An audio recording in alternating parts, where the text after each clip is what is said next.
What's up, you guys? It's your girl Ray, and we at it with another video. Thank you for tuning in to Ray's Love and Connections Corner. Woo, woo.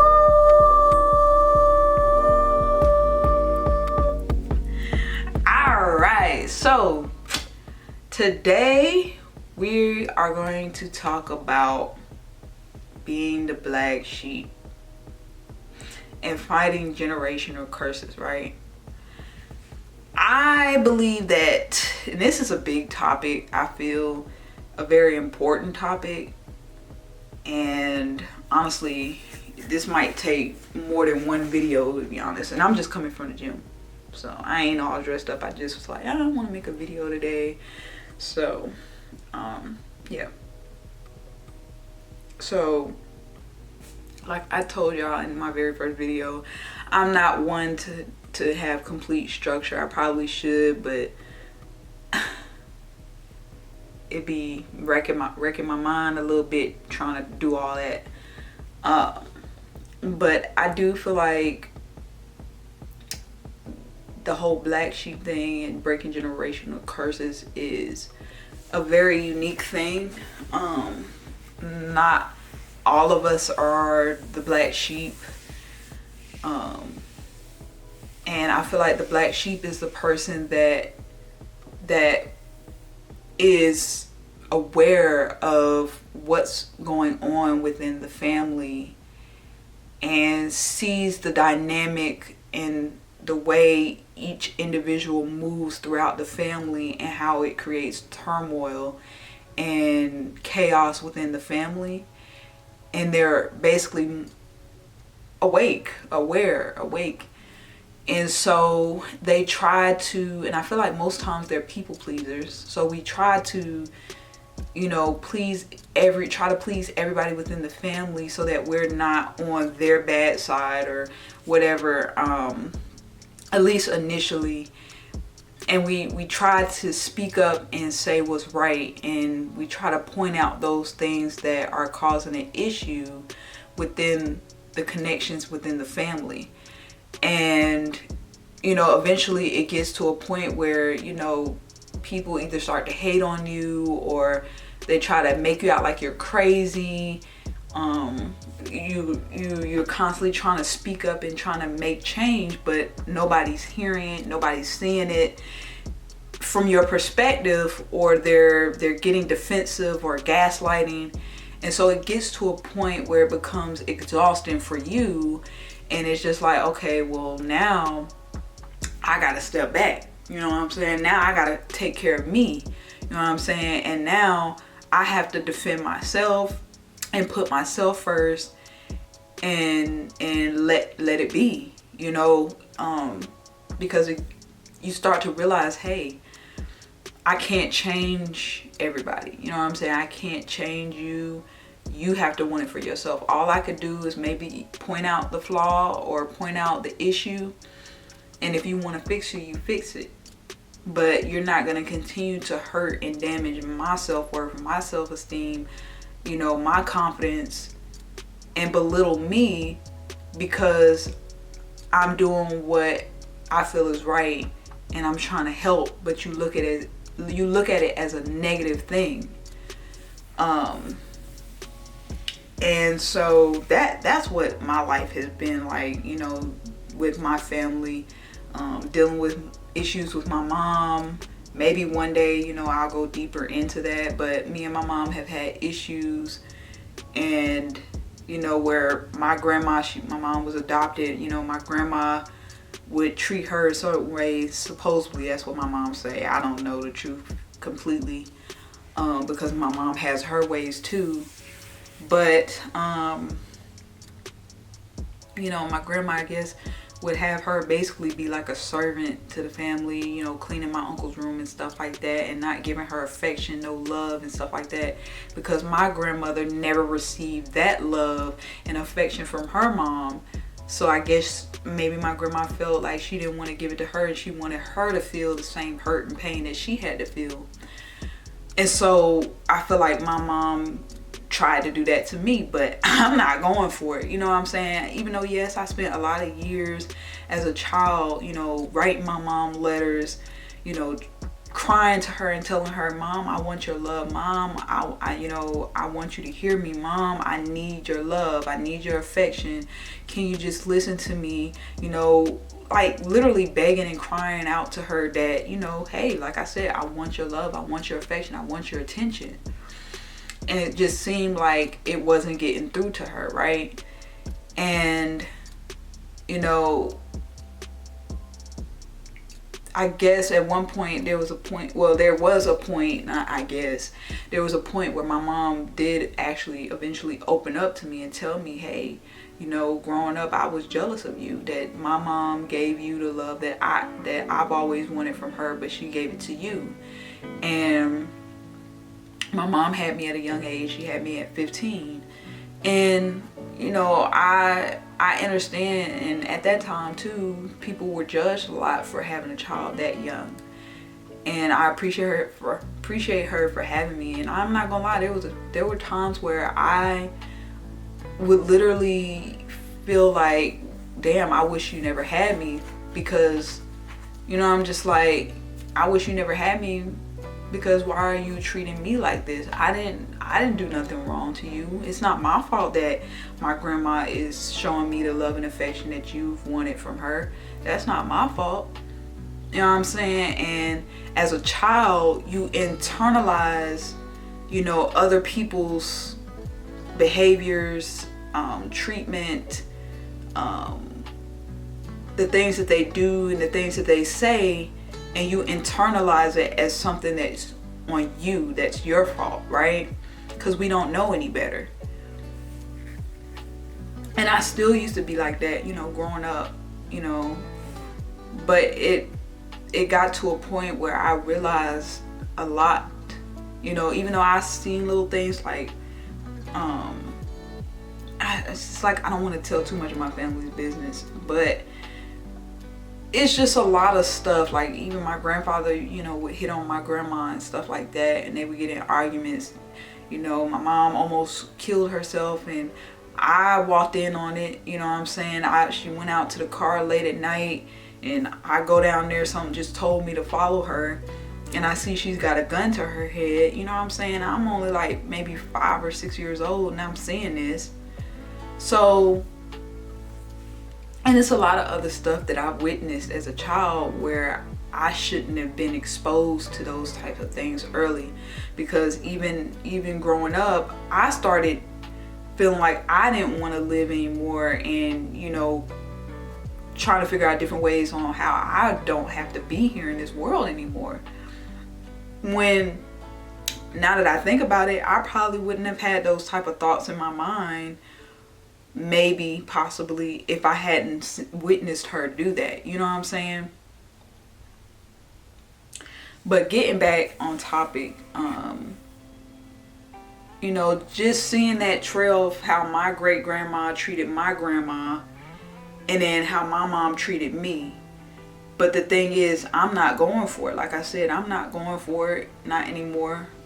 I'm not begging for nobody's love. I'm not begging for nobody's attention. I'm not begging for shit. You know what I'm saying? I realize that I could find all of that within myself by loving me unconditionally and putting in the work within myself to heal those traumas and that feeling of abandonment, that feeling of not feeling worthy, and healing that within myself by doing things that I enjoy doing, loving myself, writing these emotions down, writing down these things that I felt, and really sitting in those emotions and in those thoughts, and, you know, reevaluating everything as an adult, as who I am now, and forgiving my mom. You know, yes, she was at, you know, she had me at 15. You know, she still had a child's mind. And, you know, that also trickled down into my relationship with my little sister, 7 years apart, you know, and I was starting to be jealous of her because, you know, my mom would treat her better and show her a little bit more affection and love, at least to me. But then shortly after, joined the military, and I realized, You know, I didn't keep in touch with my sister like I should have. And I realized that my mom didn't really treat her as well as I thought she was treating her. And my sister and her are just like this, and I have to, and it sucks because now I have to kind of separate myself from my little sister because she's so close to my mom. She's telling her my business, and you know, she doesn't listen to what I've dealt with my mom, and why I have to distance myself. And so it's just become, you know, an issue. But I pray every day now that my mom receives the healing that she needs. My grandma is no longer here with us, sadly. But I realize now, you know, I just pray for her, and I pray that she starts to love herself and does the work and heals those trauma wounds that she's had growing up. So, and I try to still reach out of, you know, an arm, you know, a hand or arm to my sister, and let her know that I'm still here for her, even though, you know, I wasn't in the past, and I'm trying to do better. You feel me? But I still love my mom. But I realize for me, for my sake, for my peace and my happiness and my overall, you know, aura and health, mental health, I need to separate that. I need to have some distance between us, because if I don't want to ever keep going. I just don't want to keep repeating the same stuff. You know what I mean? I want her to heal. I need her to heal, and me being in her life is not going to help that, you know? So, yeah. Yeah, I just know that when I'm not having no kids. I'm not having no kids out my vajayjay. But my wife, we ain't gonna speak on, whenever I get a wife, anyways, yeah, man, I'm not gonna treat my children like that at all. I'm gonna be showing my kids so much affection and love, and speaking goodness into them, speaking affirmations, taking them out places, having fun, teaching them important things. I really don't understand why our parents don't teach us about, you know, credit score and all, and how to get a car and how to drive. Like, well, my mom didn't teach me how to drive.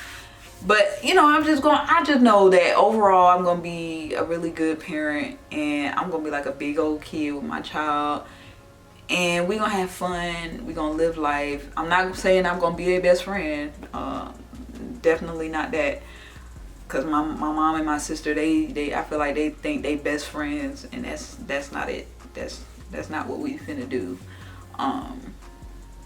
But, no.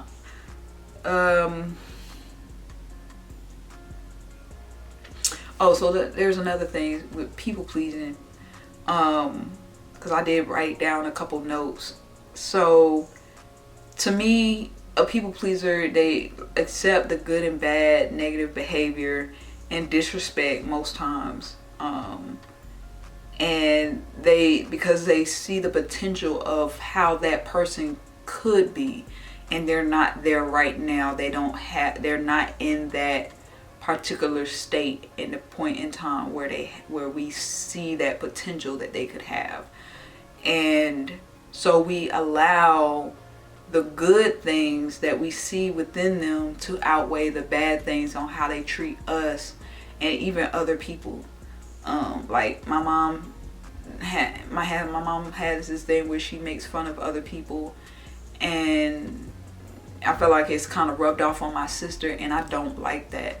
Like, why are you making fun of people? Like, they're minding their business. Leave them alone. Like, how would you like it if someone talked about you? You wouldn't like it. And you know, I feel like I'm not trying to tell too much about mom's business, but yeah, man, like, I'm just really really sold on treating people how I want to be treated. I just cannot treat someone how I don't want to be treated, because I do believe in karma, but that's not the main thing. I just don't have it in my heart to treat people how you know, I wouldn't want to be treated. I just don't. And I feel like once the black sheep starts to come into their awakening or their awareness of what's going on, we start to be a lot more emotionally intelligent, fearless, more open, even speaking up a lot more about the issues. But like I said, it gets to a point where you just kind of just say, I wash my hands with this, and I'm about to do me and focus on me and love me and separate myself from this BS and this chaos. Because it's like, y'all don't want to get better, so what can I do? And you know, when you start to branch out on your own, the world just becomes brighter. It just becomes this amazing space where you can just create, and you can just be, and you can thrive, and you can, you know, shift your life into on a whole different level. And you start to see the beauty in life and the different avenues you could take to be the best version of yourself. And I love that for us, you know what I'm saying? Because I feel like the more people start to break the chain of this negative construct that has been built, especially mostly I feel like in the black community, but I can't speak for other communities. I feel like once more people start to break away from that and start to build their family and their life and start to trickle on down that positive vibration and a more nurturing way of living, it creates a more balanced possibility of peace, serenity, love, and unconditional love for the future generations to come, you know. And I love that for us, you know, I really do. And so, yeah. And that's another thing, setting boundaries. I feel like with any situation, with anything, we have got to set boundaries. I'm still learning to do that myself and be consistent with it and stay disciplined with it. But boundaries are really what protects us as individuals, and it also helps show people how to love us properly. And I love that so much, and I'm glad that I have stumbled upon boundaries. So like I said, I'm still working on that, how to really pinpoint boundaries, and really digging deeper into myself and figuring out what I do and don't like for real, like all of it, you know. I know that when I do realize something bothers me, I try to speak up on it now instead of just brushing it off.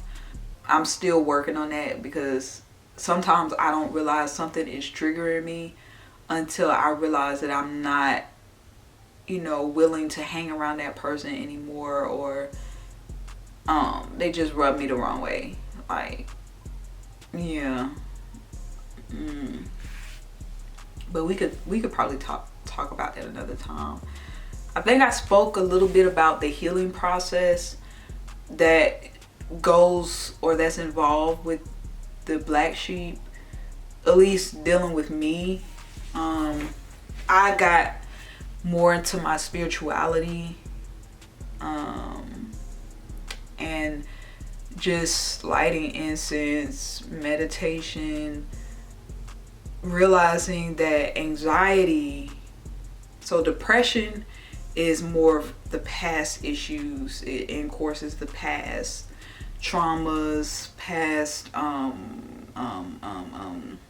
past traumas and past habits that you would have to, you know, that would basically shield you from those issues. Then you have anxiety, which is the future. You know, you're worried about the future and what's this and what's going to happen, and I don't know this, and let me hurry up and prepare for this. And then you have the present moment. And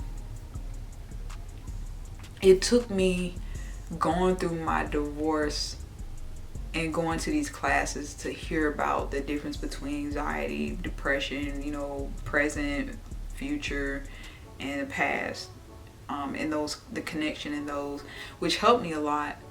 It helped me a lot identifying that, just getting into my spirituality and knowing the difference between depression, anxiety, and being in the present moment really helped me evaluate where I need to work and what I need to process through with my emotions. And when I started meditating and using my sage to cleanse my area, you know, I would do that daily, and I need to start doing that again daily. I would cleanse my area, because at the time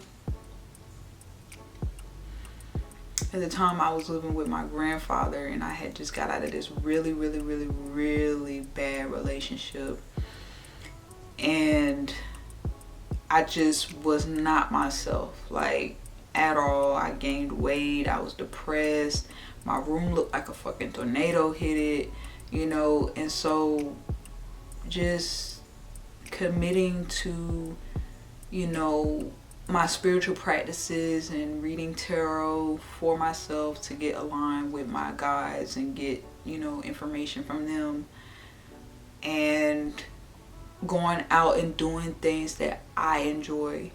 I separated myself from my family as much as I could, and just going outside and skating and being outside in nature. I used to smoke weed. It did help, but then it started to make things worse once I started to get to a higher vibration. Like, it, I don't know, for some reason it started to make me feel a little insecure. For some reason it was strange. But just doing things I enjoy, you know.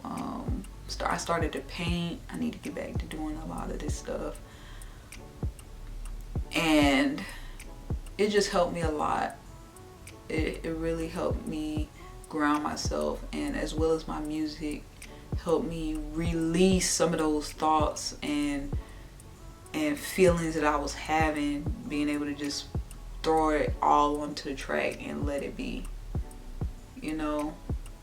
So you have to figure out what you enjoy, what makes you happy, you know, what do you enjoy doing, what is something that, you know, just brings you joy and brings you into the present moment, really where you're using all of your senses, smell, taste, maybe not taste all the time, but, you know, your smell, your hearing, you know, you're being active, you know, you're touching things, sensory.